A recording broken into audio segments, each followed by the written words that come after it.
అందరికీ నమస్కారం. Welcome to my channel. This is doctor R P Sudha. మనం ఇప్పుడు మాట్లాడుకోబోయేది ఏ రాశి వాళ్ళు ఏ రత్నం పెట్టుకోవాలి, ఏ పరిహారాలు చేయాలి అనేది.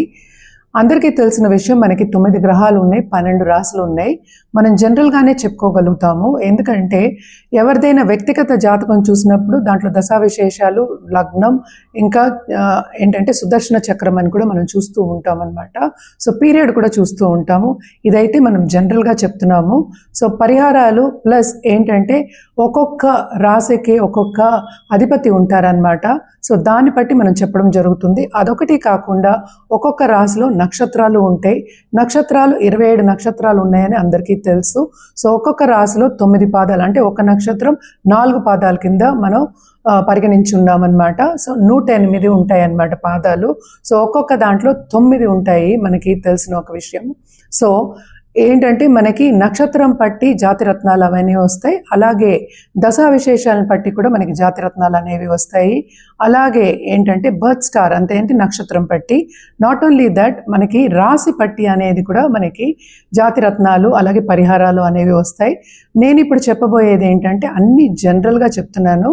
సో ఎవరైనా జాతకం ఇప్పుడు మనం మాట్లాడుకోబోయేది మీనరాశి వాళ్ళ గురించి. మీనరాశికి అధిపతి ఏమో మనకి తెలుసు, గురుగ్రహం అయ్యారు. గురు బ్లెస్సింగ్ ఉంటే అన్నీ ఉన్నట్టే. వీళ్ళు కూడా extremely intuitive people, knowledgeable people, and also దేంట్లో అయినా వాళ్ళు సాధించాలి అని ముందుకెళ్ళే పీపుల్, అంటే నాలెడ్జ్ గెయినింగ్ ఎక్కువ ఉంటుందన్నమాట వీళ్ళకి.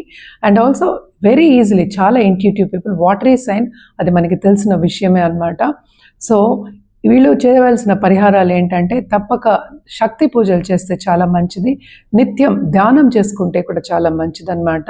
అలాగే గురువుకి జపం చేసుకోవడం కానీ హోమాలు చేసుకోవడం కానీ చాలా మంచిది. లేని పక్షాన్ని గురు టెంపుల్కి వెళ్ళి ఆశీర్వచనం తీసుకోవడం మంచిది. నిండు బ్రాహ్మణ్ణి, అంటే ఏంటి, బాగా చదువుకున్న బ్రాహ్మణ్ణి, నాలెడ్జబుల్ బ్రాహ్మణ్ణి ఆశీర్వాదం తీసుకోవడం మంచిది ఎవ్రీ థర్స్డే.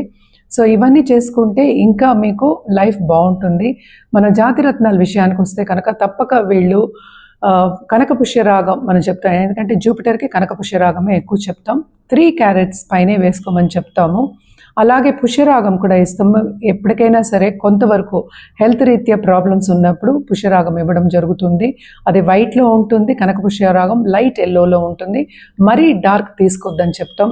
ఏదైనా సరే జాతక రీత్యా మీకు ప్రిస్క్రైబ్ చేయడం అనేది జరుగుతుంది. తప్పక సంప్రదిస్తే అన్ని వివరాలు చెప్పడం జరుగుతుంది.